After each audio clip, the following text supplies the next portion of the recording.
The doctor had degrees. The investor knew about wealth. But the truck driver had something neither of them could teach.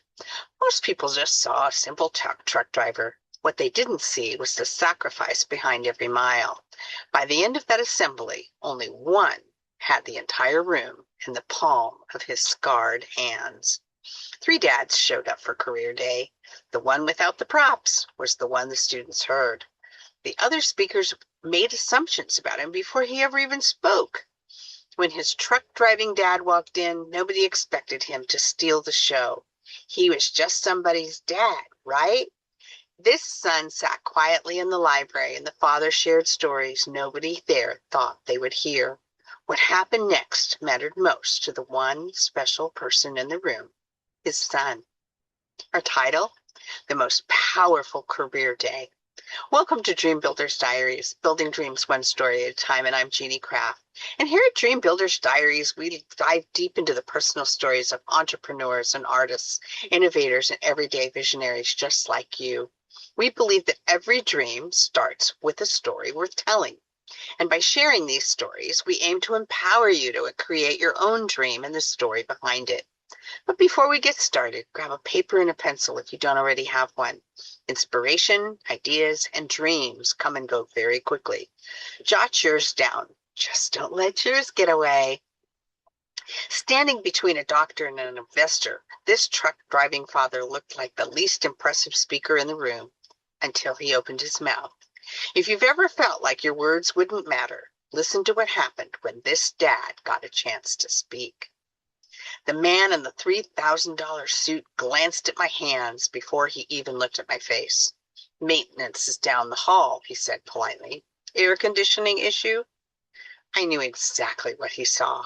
Knuckles scarred from decades of wrench work, hands thick from turning bolts at freezing truck stops, a permanent line of grease beneath my nails that even my best scrubbing that morning couldn't have erased. I looked at his hands, smooth and manicured, lotioned, I guess, and topped off with a heavy gold watch. No, sir, I said, my voice a little too loud for the pristine high school hallways and the glass-encased library. I'm here for career day.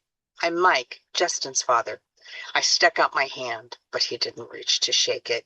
He blinked, gave me a stiff smile, but his eyes said what he didn't. You? Really? He spat without changing his expression. Yes, sir. My name is Mike Riley. I'm 58 years old. I've been a long-haul truck driver for over 30 years. I'm a widower, a veteran, and a dad who tries his best. My son Justin attends this polished suburban school where everything smells like new books, new textbooks, new walls, new everything.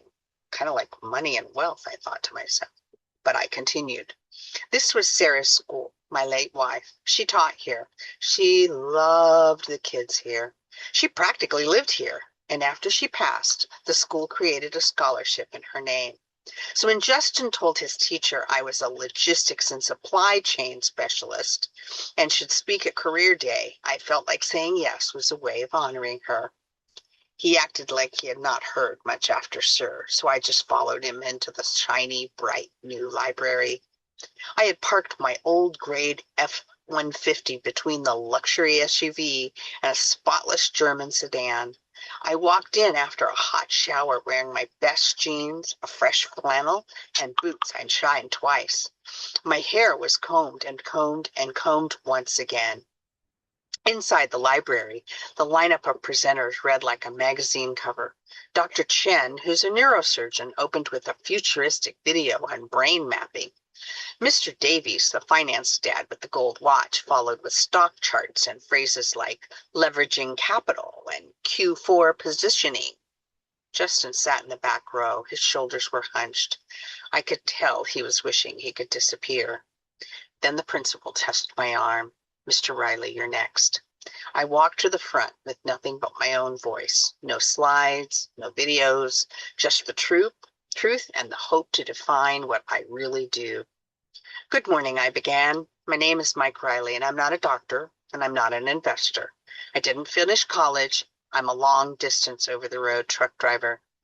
Suddenly, eyes that had been glued to phones or glancing around for the prettiest girls and the most handsome young men were looking forward at me.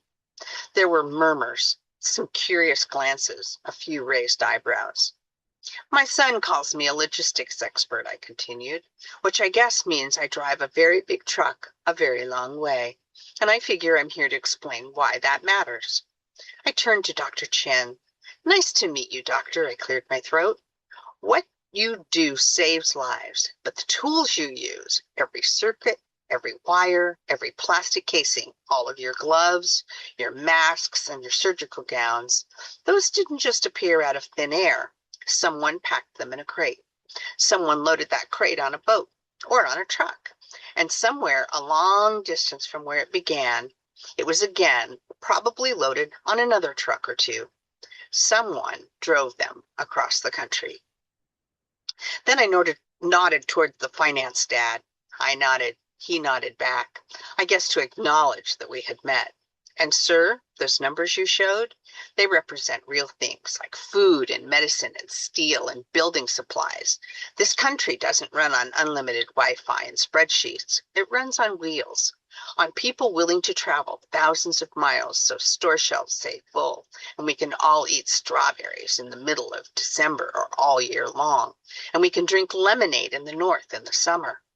I looked back at the doctor, and those same wheels are what keep those hospitals stocked and prepared for the work that you do. The room grew still. In March 2020, I said, when everything was shut down, all you guys were able to stay at home. You got to do puzzles, you baked bread, you hung out with your kiddos and your wives. But we, the long-haul truck drivers, were told to keep going. Some days I felt like I was the only person driving on the highway. One day I delivered 40,000 pounds of toilet paper to the same store.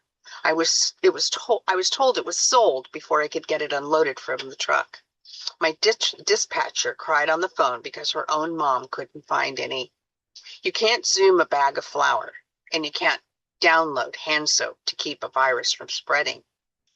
By now, most students were leaning forward. I couldn't see the light from anyone's phone lighting up their faces from their laps. They were all listening. Many teachers nodded too. 2 winters ago, I was hauling insulin across Wyoming. A blizzard shut down the interstate. I glanced to the back of the room. Justin gave me a little heads up. He knew which trip I was talking about. I said, I sat in that cab for 3 days, 20 below zero, listening to the hum of the refrigeration unit. If that refrigeration unit died, so did the medicine. I wasn't thinking about the cost. I was thinking about the families waiting for it. I was thinking about the children who probably really needed it. I scanned the room. Justin was sitting up straight now. He looked so much older, so much more intent on listening to what his dear old dad was saying. He looked so smart. A student in a future CEO shirt raised his hand. I glanced at the principal. Was I supposed to take questions? The other dads didn't have to take any questions. I pointed to the young future CEO. Sir, don't you regret not going to college? My dad says jobs like yours mean people don't have any other choices. The young man nodded as he sat back down, kind of like a silent tip of the hat or a statement of having completed a great speech. The room froze. I smiled gently. Son, when the lights go out, you call a lineman, not a business professor. When the pipes burst, you don't reach for a textbook. You call a plumber. And when you walk into a store expecting food on the shelves, you're relying on farmers, factory workers, warehouse crews, dispatchers, weather people, and drivers like me. I paused. I looked in the direction of the young man. He had disappeared into the crowd, but I could still see his shirt and the hair that had fallen across his face. He appeared to be listening intently, however. Those careers aren't fallbacks. They're foundations, I finished, and looked out at the crowd. They were so young and yet so educated. How did they not know this? A voice spoke from the back, quiet at first, and the room turned to look. My mom's a dispatcher. A skinny kid stood up. His eyes were shining. She works nights, holidays, and other important days like our birthdays and my parents' anniversary last year. She's the one who finds drivers when hospitals need supplies. People yell at her all the time when the packages are late. It's hardly ever her fault, but she keeps on going, and she isn't less important than anyone else. He looked at the CEO shirt kid who was sitting 3 rows in front of him. She's a hero, and so is he. He raised a skinny arm and pointed at me. The room again had a little buzz, but now fell silent. Then applause. Real, heartfelt applause. I could see some kids talking to Justin. He stood up and found his way to the aisle. Justin walked up and stood beside me. He didn't speak. He just shook my hand and put his arm around me. And that was enough. Kids started pouring into the aisle like paint out of a can. They came to say hello and to thank me. Many shared that their parents were working more than one job so they could come to the, quote, fancy school, as one young lady described how her grandparents described her educational setting. Later on the drive home, Justin finally said, Dad, I had no idea about what you've been doing out there. It's just a job, I said. No, he whispered, it's so much more. Here's the truth. This country isn't held up by titles or corner offices. It's held up by calloused hands, tired feet, and people who show up in storms, in shutdowns, in the middle of the night, or during a pandemic where no one else can. So we are not the backup plan. We are the backbone. So next time you ask a young person what they want to be, don't just say, where are you going to go to college? Try asking a different question. What do you want to build? What do you want to be in charge of? What do you want to start? What do you want to keep running? And what will you help carry? And if that kid says, I want to weld, I want to fix engines, I want to deliver supplies, I want to drive trucks like my dad, look them in the eye and say, great, this country needs you. We're counting on you. The students seemed bored for the doctor and the investor, but the person they leaned in for and remembered most was the truck driver sitting quietly between them. They had ignored the trucker until he spoke. So, a recap. What's your biggest takeaway from our diary today, and how does this diary relate to how you define your dream? Because, the reason for this diary is it demonstrates the magic and secrets of being yourself, trusting what you know, and proving that flash doesn't always tell the story. I also tell you this diary because it's a powerful diary, celebrating the virtues of wisdom and knowledge and understanding, and all that life can bring. Dreamers, believe in yourselves, be passionate, work smart, know your why, and apply what you learn each day, and enjoy life and always be kind. I want to leave you with this quotation. Success is the sum of small efforts, repeated day in and day out. That's by Robert Collins. I'll read it again. Success is the sum of small efforts, repeated day in and day out. Thank you, Robert Collins. And thank you all of those of you who have been to the foundation of our survival and kept us on track, or on the road, as they say. All of you truck drivers, kudos. Special thanks to those of you who listen to Dream Builders Diaries regularly. I am grateful to you. The honor to spend time with you is all mine. Check out the other diaries in the Define playlist. If you don't have it yet, get your 90-Day Dream Builders Diary by Jeannie Craft on Amazon. The link is going to be in the description. Like and share this diary, subscribe for more, and contact us to share your story. Thank you very much, and until next time, building dreams, one story at a time.